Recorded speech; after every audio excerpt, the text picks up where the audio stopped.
Well, championships are upon us. The last event of the year, man. I'm happy that the event is here, but darn it, now we got to wait a while for PFL. Yeah. So we're going to tell you about a special that we have up to take advantage of our PFL plays. We're going to go over a lot of the prelims, and we're going to kind of do a little deep dive on the championship fights. But yeah, we're hitting 68% of PFL plays. So we'll tell you about a special how you can grab all those plays plus all of our other sports. So let's just get right into it, Jim. Hit the like button, hit the subscribe button, leave us a best bet in the comment section. And if you do not have a best bet, we'll give you a code word. Just type the word award in the comment section. Good solid word for the week. Just helps boost the algorithm and helps us rank a little bit higher. So, all right, let's just start off. All eyes will be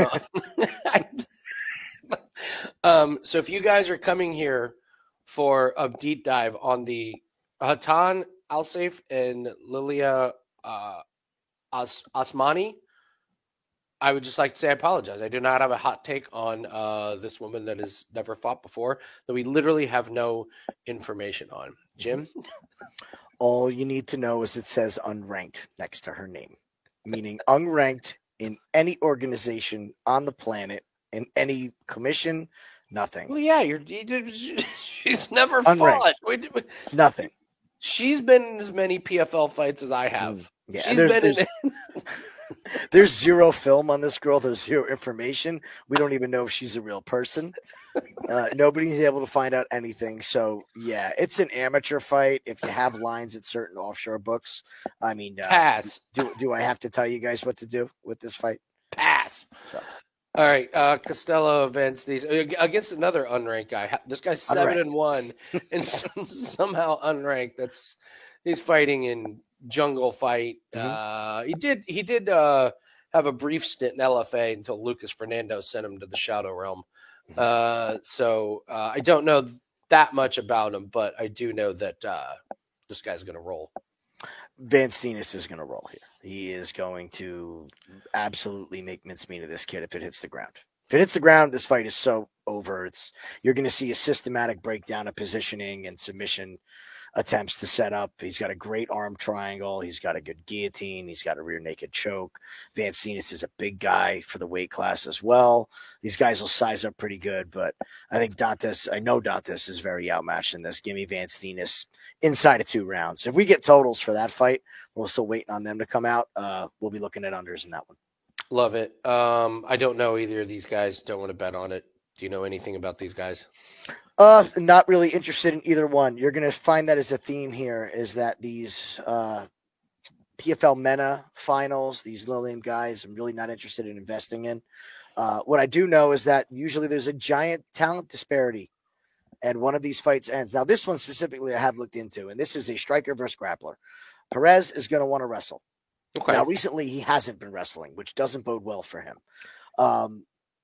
Ajuj is one to want to keep the range. He's very good at keeping the range. He's an excellent stand-up fighter.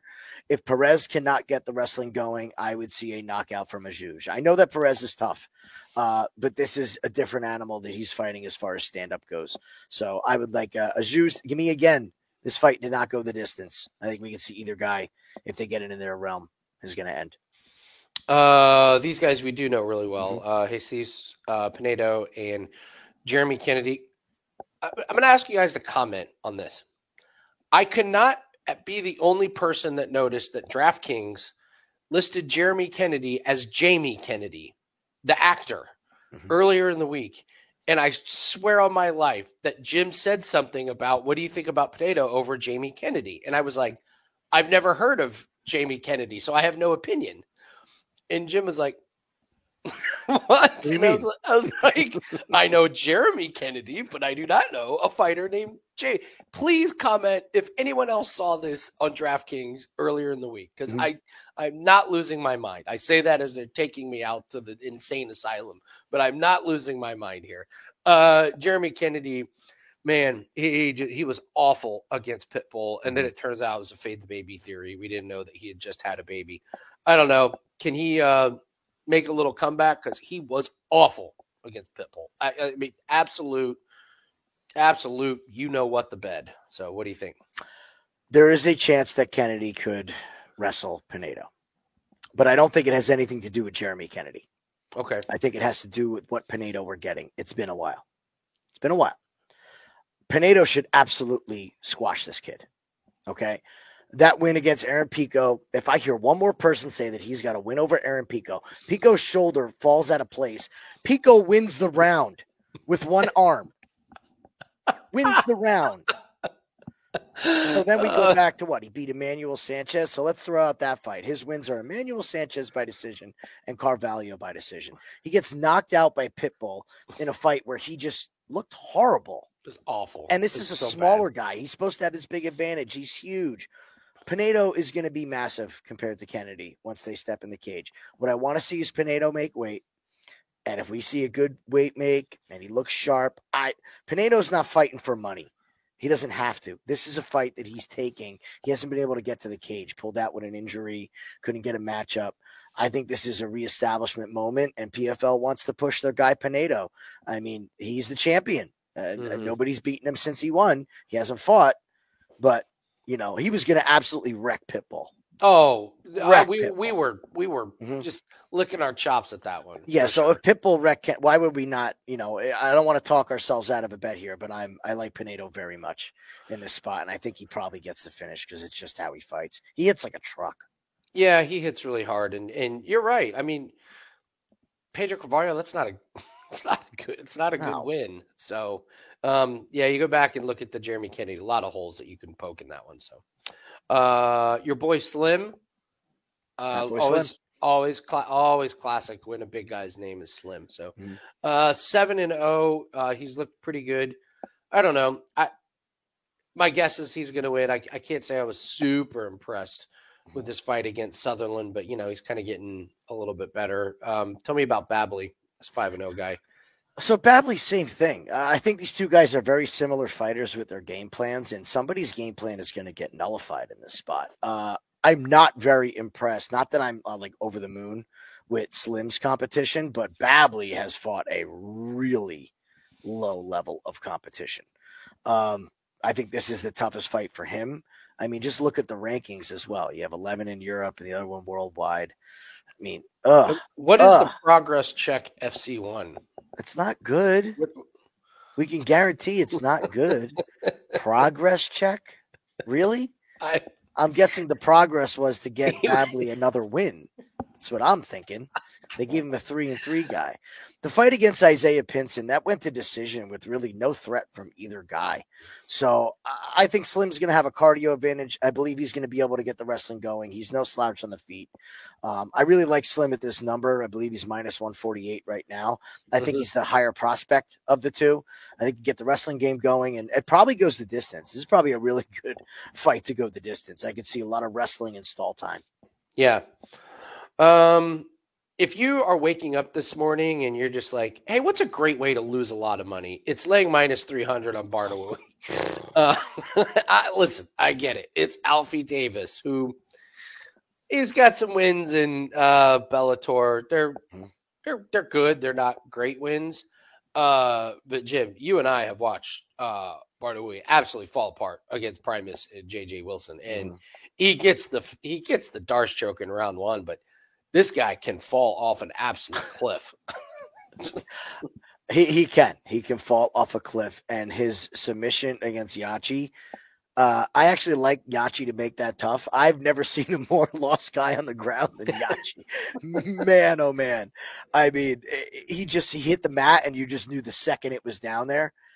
Like he was doing nothing that you're supposed to do as far as defensively sound. And he gave it to Barnaroui and it ended early. Barnaroui is going to have a massive advantage on the ground if it gets there. Now, I expect Alfie Davis to be able to stay safe early. So to me, this fight is a prime live bet spot. We could see Barnaroui have big success in round one. And then all of a sudden in round two, that takedown doesn't come easy. What I absolutely hate about Barnaroui is at the end of his striking combinations, he stands there with his hands down. And a skilled striker like Alfie Davis is going to be there for the counter shot. He is a beautiful counter striker. Good slips and rips, great kicks. If the takedown doesn't come, you're live betting Alfie Davis. at the end of round one. Barnarui's cardio could fall off an absolute cliff. And the reason why I say live bet is because Barnarui can lock up that sub in about a minute of the first round. It's a perfect. Yeah, it's so well said. This is a classic live bet situation because you don't want to lay minus 300 on Barnawi because if you do that and round two rolls around and you're like, oh my God, why is my guy so tired? And Alfie Davis is landing piece. But you're right. He absolutely could get the submission. So, and you may get a great number on Alfie Davis. Like if he loses the first round, but then you just see Barnawi starting to fall apart. Yeah, it falls off the wheel. It falls off pretty quick for Barnawi. I'm not even going to try and pronounce this name here. Nothing on that fight. Both these guys are fought already. This is a rematch. Al-Zaytat, I'll give it a shot. You guys can rip me in the comments if you like. He wins the first match as a big underdog against Al-Qatani. We've seen Al-Qatani knocked out plenty of times. We've seen him hurt plenty of times. I see no reason to think why this fight goes any differently. A lot of times, however, in rematches, you have the same winner, but you have a different result. So maybe Al-Qatani steads at range a little more cautious, extends the fight. I could see this one possibly going to the scorecards. Yeah. That's why I'd be looking about it. Yeah, the lines are like even. So yeah.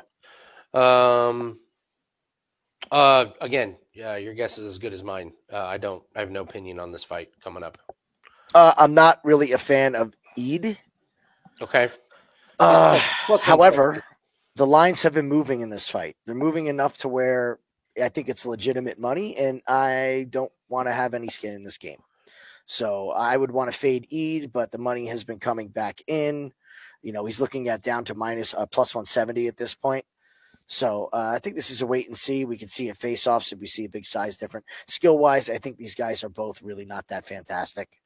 So, I have nothing on this one. We can. All right. Taleb and Rashid Haas. Again, you got Taleb as a minus 305. It makes sense. Yes.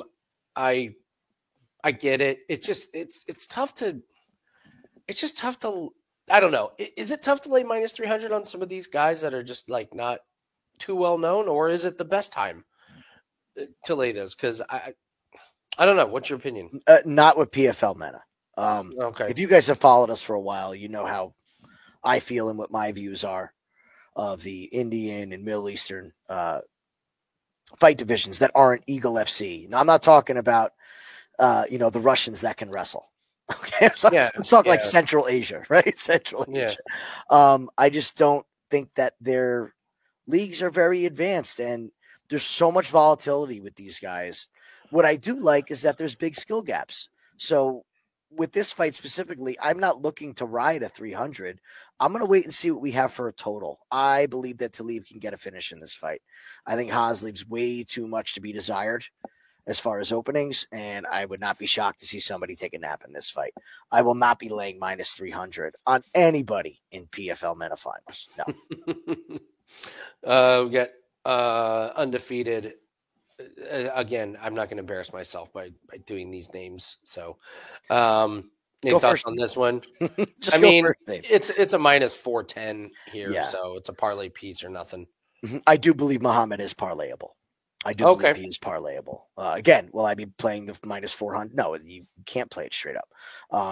I do believe he is parlayable. I don't see anything coming back the other way that's going to stop him from doing what he wants to do. We should have a big size advantage as well for Muhammad.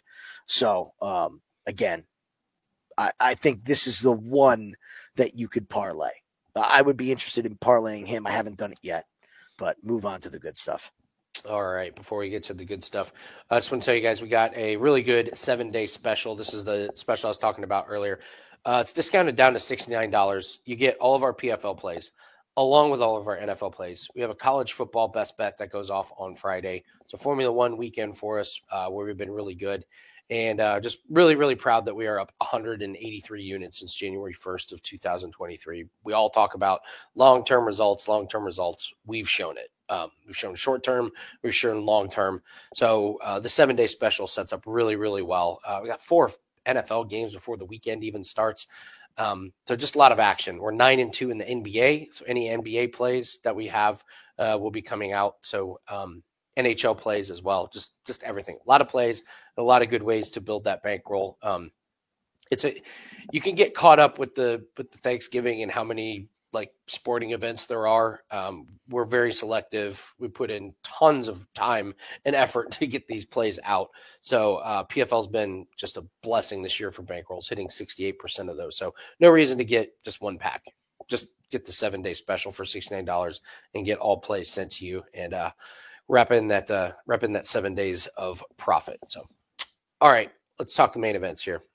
Here we go. All right, Goldsoff and Popoff. Popoff is a little bit of a favorite, minus 130. Minus 130 at the time of recording this.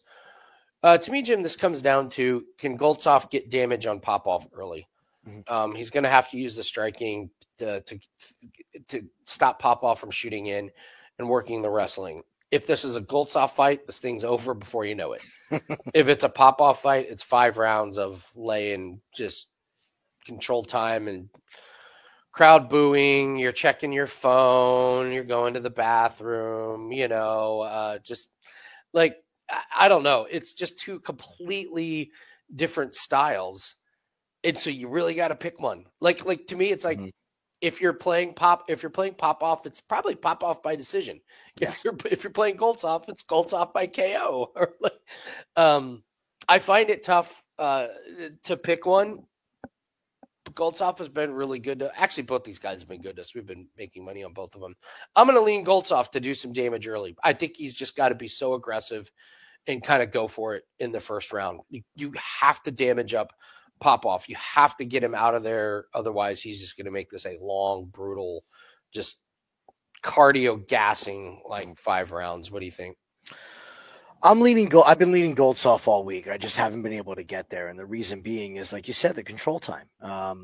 The thing what I like about Popoff is he has a couple different takedowns that he can go to. He's not strictly a double leg, single leg, cage grapple. He can kind of do it all. What I don't like about him is he shows very, very poor control on the ground when he's not fighting Steve Mowry, who can't get up off the floor.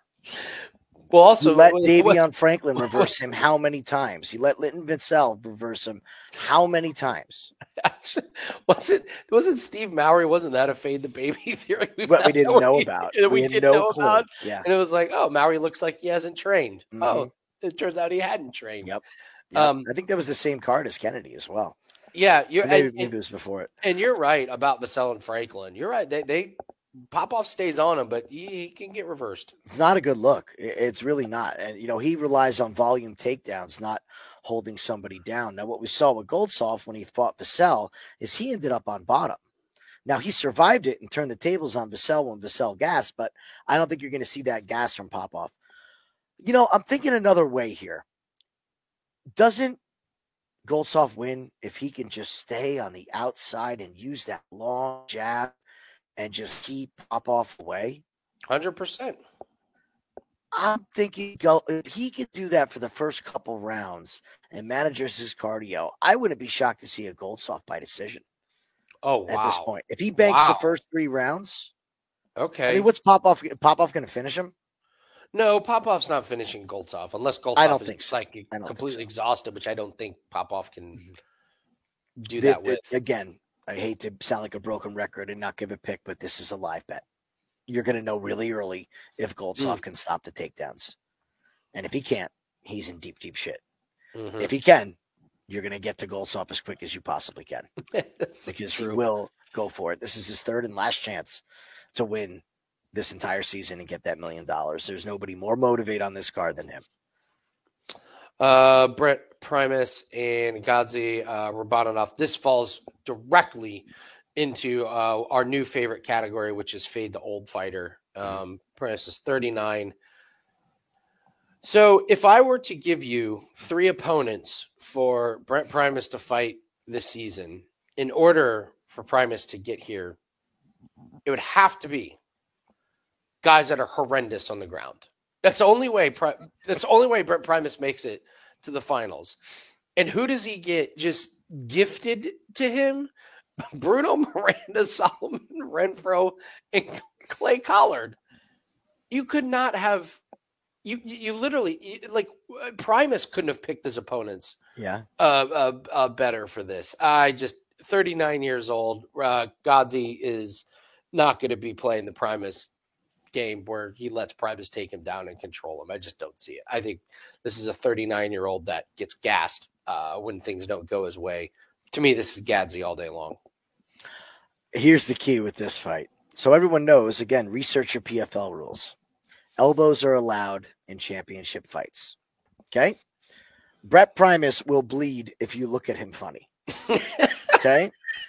So if what we think is going to happen, which is Godzi is able to nullify the grappling and get his own grappling, Primus is going to be on bottom and elbows are going to be coming. I'll even shoot my shot in this. Dr. Stoppage. Oh, wow. I think if he gets on top, his ground and pound is going to really hurt Primus. He's going to open him up. Again, he's got 39 years old. He's got a ton of scar tissue. It's like the Nate Diaz thing where it just, and Nick, if you just touch them, they bleed. Yeah. And we've seen Godzi in this tournament, the actual playoff bracket.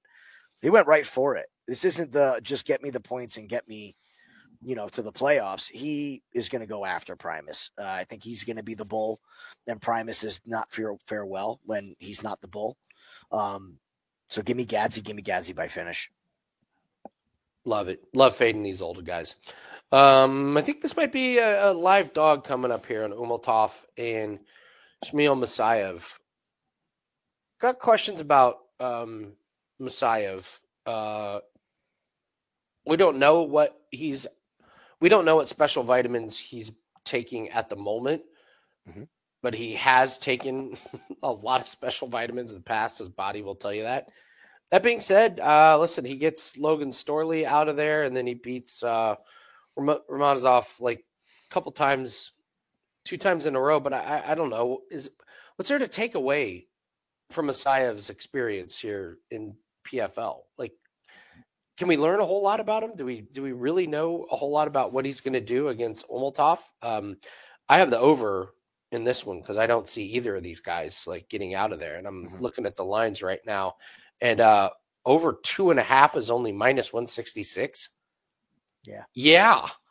Yeah. These guys are going to have to manage their cardio. They can't 5-round fight. Oh, yeah. 5-round fight. They can't come out balls to the wall and get tired because I think they're going to do a lot of the same things. I'm not sure who gets the finish in this one. I like the overs. I mean, if there's a finish, you have to think it's Musayev round 1. It's Musayev by KO, is right? most like likely. Round 1, he catches Umiltov. I think a lot of people are disrespecting Umiltov. I actually have Musayev picked as my parlay buster. Okay. Lot of love. The line just keeps on creeping. He's up to +235 at this point. He's bigger, first of all. I went back and watched Shamil's last 2 fights against Rabadanov. The first fight, you couldn't take so much away. He stuffed the takedowns. He got back up. He lands the KO. I watched the second fight, and I think Ramazanov is worse than we thought. I agree completely. I didn't see a whole lot of upside. No.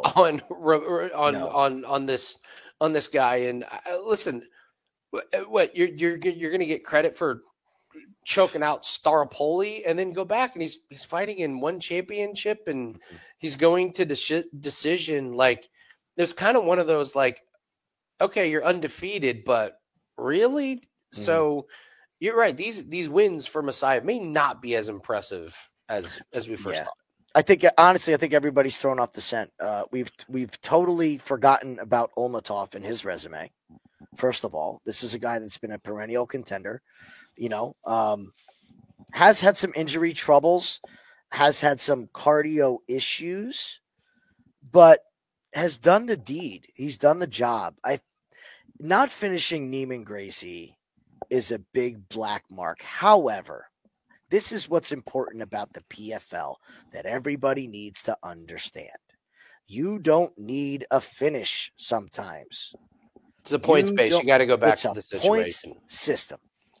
So if you're fighting Neiman Gracie, who you know is going to butt scoot and fall to his back, you're just not going to give him the situation to get his win condition. He has 1 win condition. Yeah. Could he have finished Neiman Gracie? I 100% think so. But didn't need to. He had the quick finish against Brennan Ward. He was fine. Knew if he won, he was going to the championship, right? Get out of Yeah. Dodge, nice and clean, good to go. I'm picking Almatov. I think he's going to blow everybody's parlays out of the water, and we're falling for fool's gold with Shamil Mosaev. He's actually going to fight somebody who can fight back, who can wrestle just as good as him, and has good striking. Rabadanov's striking is horrible. So he's fought the same guy twice. I don't like that at all. I always like betting against guys who fight the same person back to back, and they get a new opponent because it's just a total change up. Yeah, I'm with you. All right, our guy Impa fighting again against I just call him Yags. Good enough. I love Yags. Impa is still the favorite here, minus 180, holding strong. Honestly, to me, this just comes down to volume. Yags doesn't throw enough volume for me. Like when he does throw, they look pretty good, but would he land like 43 strikes or something in a 3-round fight in against like he got outlanded against Rob Wilkinson. And I think you and I both thought he did win because his strikes seemed to have a lot more, but yes, Impa's just going to be the more active fighter. He's going to clinch. He's going to initiate the forward pressure. This is a guy that's won this before. This is a guy that's, the one time he looked really shaky was Neto, right? Yeah, Neto. When he was gassing, but that was the Utah, like where it was. He just everyone gassed on that card, and he still got a knockout in a fight. He may have been losing. Wasn't that in the 5th? What's that? Knockout in the. No. It was 2. It was 2. Sorry. He knocked him out right at the end of the round, so it goes down as quote doctor stoppage, but he knocked him out. I just think Yags I think Yags is going to throw punches. I think it's going to do good, but I think experience is going to show through. Impa knows how to win these things. I think the rounds are going to be ever so close. I think you're going to see several rounds where you're like, well, Yags had a couple really good moments, but Impa landed more shots and did a little bit more with the clinch and the wrestling. So I think the fight is priced properly. I think Impa wins again. I just think the lack of volume is going to bite Yags in this one. What do you think? I was all ready to fade Impa. Thought it was time. Then I looked at the face-offs. Yags isn't as big as everybody thinks he is. And that's the real question with Impa is can he compete at this weight class against legitimate light heavyweights? I don't see the massive size advantage. Like, Martin Hamlet, that was a legit 205er. And Impa knocked him into next week. So we know that the power will translate. Not that Hamlet's a great striker by any means, but you hit the nail on the head. Yags is just so low volume, and we have not seen him pushed yet. That Rob Wilkinson fight. Rob shit the bed. Really, that was such a winnable fight. Right? He even outlanded Yags and lost. He has to be kicking himself. I mean, he didn't push him at all. He let Yags dictate the fight where it was going. It just wasn't good. Simon Biong, we both agree, is terrible. Awful. Terrible fighter on the ground. Jacob Neto gets knocked out or knocks you out. Okay. And other than that, the rest of these guys, Rafael Carvalho, really? Yeah. So Impa, who's been fighting the Who's Who championship fights, goes 5 with Johnny Eblen, comes back against almost getting knocked out by Neto and showed that he can take a shot at this weight class. I've kind of flip-flopped here. I'm thinking that this 180 on Impa could look like a really, really good discount. I think everyone's fooled themselves into thinking that Yags is going to be too big, and we've seen Impa handle these 205ers for 2 years now. Yeah, looking at the over, over 3.5 is minus 160. I think this sets up for a really nice over. Not sure. Like Yags doesn't throw enough for me, to get the knockout. And again, Impa knows how to manage a 5-round fight. We watched it against Josh Silveira last time out. So, moving on, our girl Dakota Ditcheva against Tyler Santos. I did a deep dive on this one because I was worried about Ditcheva. We've made a lot of money off of her, but we came to the same conclusion, didn't we, Jim? You did. What if Tyler Santos is one of the most overrated fighters on the planet right now? Mm-hmm. You want to do this deep dive now? Let's do it.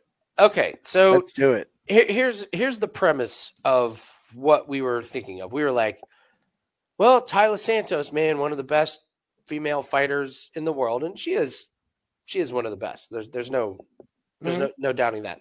Let's go back and just start tracking her from the Contender Series in UFC. Okay, so she wins a decision on Contender Series against somebody that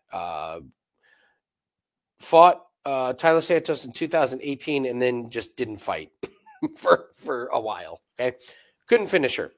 Loses in her UFC debut. Beats Molly McCann in 2020. Beats Jillian Robertson. That was when Jillian Robertson was not good. You and I have both been really impressed with how Jillian Robertson has progressed. So then she beats Roxanne Modafferi, okay, and Joanne Wood. Are we really going to elevate her for those? So I think Tyler Santos, where everyone is putting all their eggs in one basket, how good she is this loss to Shevchenko. And when I went back and looked at it, wasn't this when we're looking back on this where Shevchenko was injured? Or there was like some kind of injury or something going on because she didn't look good there, and then she didn't look good against Grasso, and then she's fought. Or she was burnt out. I think that's what we were saying more so is that she's just burned out. Right, like you're okay. So just so that she fights Alexa Grasso like 3 times in a row. So we're elevating her because she loses to Shevchenko. Then she loses to Blanchfield and bolts. Okay. Chokes out Joanne, whatever. Barely beats Jenna Bishop in a fight where she looked awful in. And then she beats Liz Carmouche, but looks awful. And Carmouche looked awful. Like she's beating these low-level people in PFL.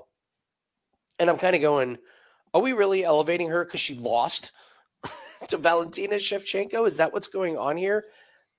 When she came to PFL, you and I were both like, oh man, Tyler Santos is going to wreck. And yeah, she went 3-0, but eye test, it's looked pretty bad. I mean, it's been underwhelming. That's the words that I would use. That's a lot of money that they invested in this girl to look mediocre. Yeah, you can't be going to split decision against Jenna Bishop when PFL brings you over. No, that was also a fight where neither of them needed a finish, so they were kind of content to like play grapple for all of it. But it's still no excuse. You should still unanimously win that, not a split. And the fight against Carmouche, this is why it's always important to go back and keep notes. One thing that we pegged in that Carmouche fight was Tyler Santos doesn't check leg kicks. Truth. And Liz did some good work on that leg, and it was a problem. And if you go back and you listen to our conversation during that fight, first thing we said is Dakota is going to butcher her front leg if they're on the feet. And Dakota is going to butcher her front leg if they're on the feet. Santos has also poked the bear in this situation. Dakota Ditcheva is not exactly the girl that I want to piss off. I'll just throw that out there. She called her MMA Barbie and said that she has something for her. So you want to fire up Dakota Ditcheva, be my guest, but I don't think it's going to bode well. If we look at Dakota, she's been able to get back up. There's never been anybody who's been able to hold her down. Jenna Bishop couldn't hold her down. Got her down, got her on her back. She got right back up. The pinpoint accuracy of Ditcheva is just something to behold. I don't think there's another woman in MMA that even is close to her. The last I remember of this pinpoint accuracy is probably prime Amanda Nunes, where everything that just hit right on the button. She just landed everything. If it was aiming for the chin, it hit on the chin. Yeah. Exactly. I think this is Ditcheva. I think it could get a little sketchy early. You might see a takedown. You might see her held down, but we had spoke about cardio. I didn't think Santos's cardio looked that great. And I thought it looked awful. Younger. I thought it looked terrible, actually. Have we ever seen, like, even in Dakota's decisions, have we ever seen her tired? No. And this girl does nothing but train. Yeah, and you're right. Like, this is like one of those where it's like, round one. And we always, question those fighters as far as, how good is their cardio going to be. But, when she was, 8-0, I watched her knock out somebody in round 3 when she's coming up through. And her camp, man, she's in the best. like if you've seen some of the videos of her training, Mhm.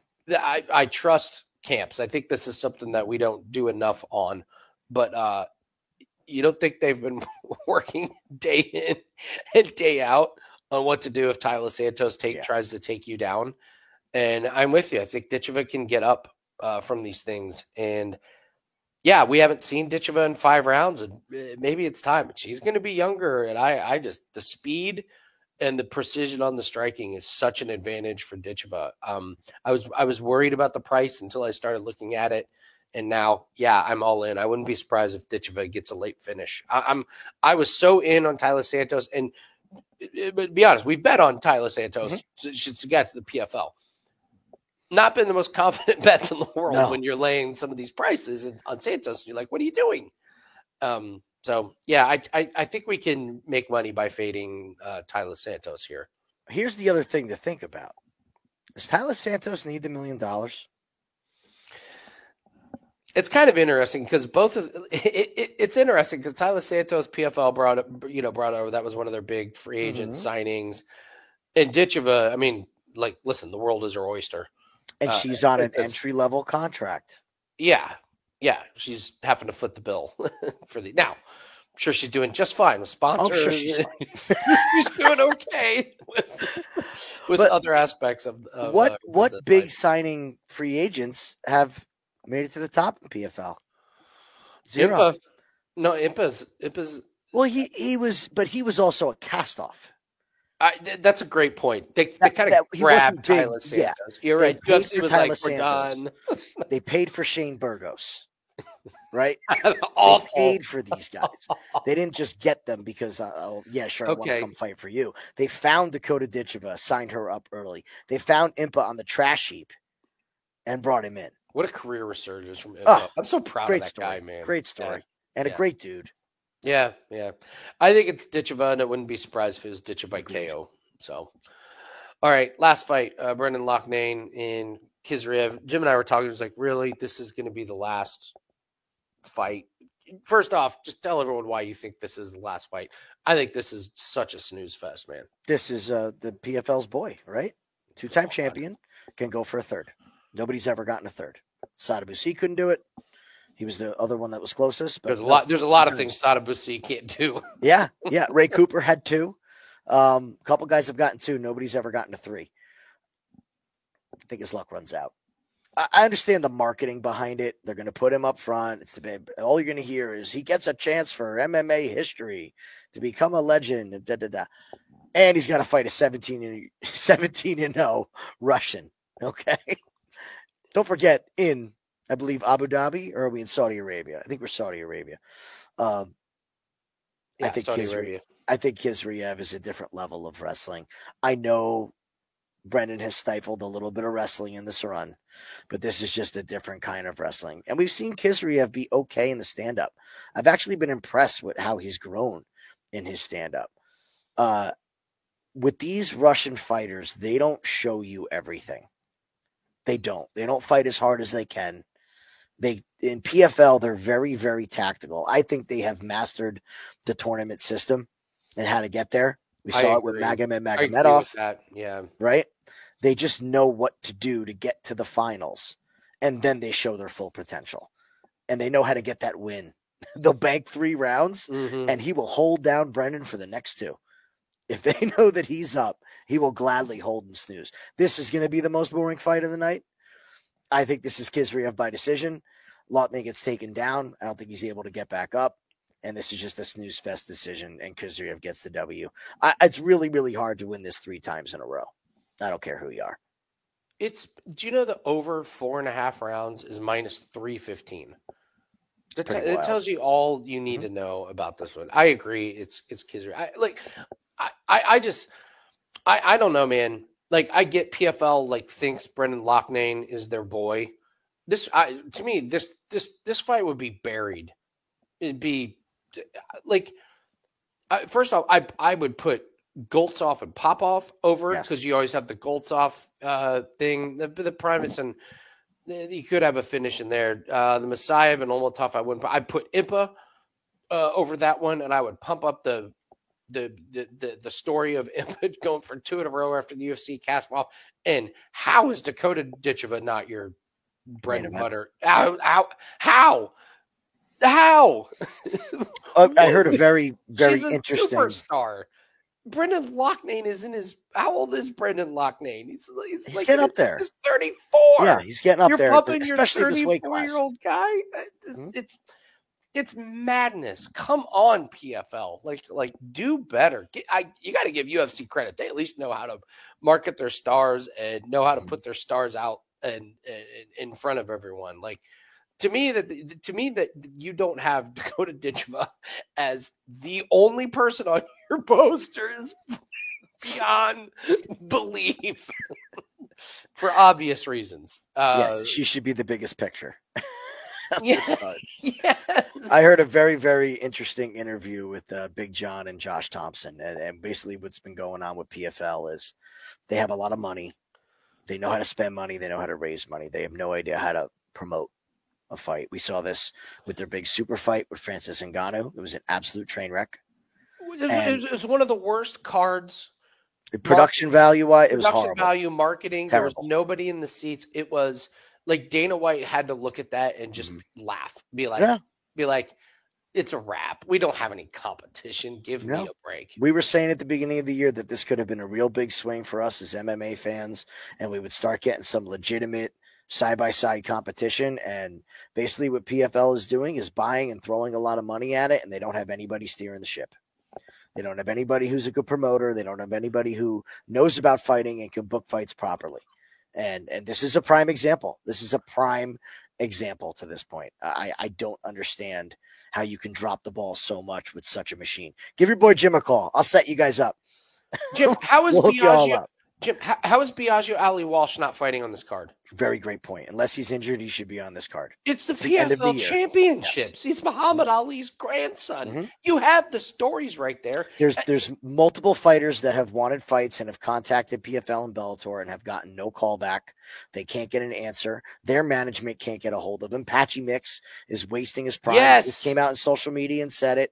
He goes, I'm one of the best in the world and I'm wasting my prime for this promotion. Where is Aaron Pico? Where is Aaron Pico? Yeah, but I don't understand why don't you worry, have we all got these guys. Georgia's eyed against most. It's ridiculous. It really is, man. It's PFL, man. It gets so frustrating. Jim, you and I are small business owners, and I can't believe we're going on this rant. But it's like we bootstrap our businesses, and then you have someone like PFL that's just got money coming out of their ass, and you're like, how? Yeah, how? Like if I had just a little bit of a budget to play with, I would be great. And this is the best that they can do. Just Brendan Loughnane and Timur Khizriev in your main event, where the over under is minus 315 over 4.5 is awful. You could even put Goldsov as your main event and bill it as never won it, always a bridesmaid, never a bride. Here's your big moment. There's so many other storylines. Last shot. There's a million storylines, but to put Loughnane there is just and okay. Let's say best case scenario, he wins. Who cares? Nobody cares. Stop moving the needle at all. It's a gigantic swing and a miss. And then, of course, because they can't help themselves, are they putting it on a Saturday? No. Yeah. Are they doing it when? Are they? You have a prime weekend where there's no UFC, and instead of taking the UFC time slot, we're gonna have it start at 7:30 a.m. Eastern time. If you're on the West Coast, it's 4:30 a.m. That Saudi Arabia money is really powerful, but. My God. That's a great point. They're a money-driven company. I mean, all companies are money-driven, but they got to be able to recoup. What are they giving out? $1, $2, $3, $4, $5, $6 million? I just can't wrap my head around. You got to have a good product. I just cannot wrap my head around. We have our biggest tournament end of the season. When does it start? Black Friday, 7 a.m. Like, wait, what? Run this idea by Dana White. Yeah, exactly. Tell. You're Dana, fired. You're fired. If you're in sales, go to Dana White and say, "Listen, we got our biggest UFC 11 or whatever. It's our last event of the year. It's our big send off. And then we go on, 4-week break. Dana's like, okay, yeah, you got me excited. Like, who are we going to put in there? It's like, pick some middle 30-some-year-old guy and let's run it at Friday morning. You're right. He's fired. That guy's fired on the spot because he doesn't get it. So, all right, enough ranting. So, you'll hear more rants if we get on a live show Friday, guys. I'll probably get up and turn on the live stream. Yeah. Honestly, I'll have to break off and do some things, but I'll turn on the live stream. We'll do a takedown live. The takedown live at 3 a.m. went better than we can possibly imagine. So why not? What could possibly go wrong with doing? That's at least we'll all be full and happy. Sarcastic. Fun. It was one of the worst streams we've ever done. All right. Do you want to try a parlay buster? Woulda, coulda, shoulda? Yeah, I'm going with. Can I go first, parlay buster? Of course. I'm going with Shamil Musayev. Okay. It's a great one because everyone's on him. That's the one for me. I think he's the parlay buster. Everybody loves him. Fighting an underrated Russian as well. Okay. All right. See, so the woulda, coulda, shoulda is tough because some of these are really like juiced. So you're kind of like, how do we? All right. So my woulda, coulda, shoulda is going to be. I got it. It's Impa and Yags over 3.5. Okay. I think we're going to look at Yags throwing 7 shots in a round and Impa pushing him up against the fence, closing the distance, and neither guy is bleeding at the end of the fight. I think this goes the distance. So to get a -160, only 3.5 with Impa, who knows how to manage a 5-round fight, like he will literally walk Yags through the 5-round fight. They'll be like, nope, you don't throw enough. I'm going to clinch now and I'm going to sneak this round out. I think it just goes to a decision. So to get over 3.5, I think that's my woulda, coulda, shoulda. You got a woulda, coulda, shoulda? No, roll with that one. We don't need to make it. All right, guys. Thanks very much for joining us. Hit the like button, subscribe. Good luck on your plays. I will be on the Winning in the Shadows YouTube channel. We'll turn on the stream early in the morning, whenever we can join. Jim, if you can join us at some point. But I believe the main card starts at 1 p.m. Eastern time. Yeah. So that's going to be when we got there. So, all right, guys. Thanks very much. Good luck on your bets. We'll see you later. Take care, guys.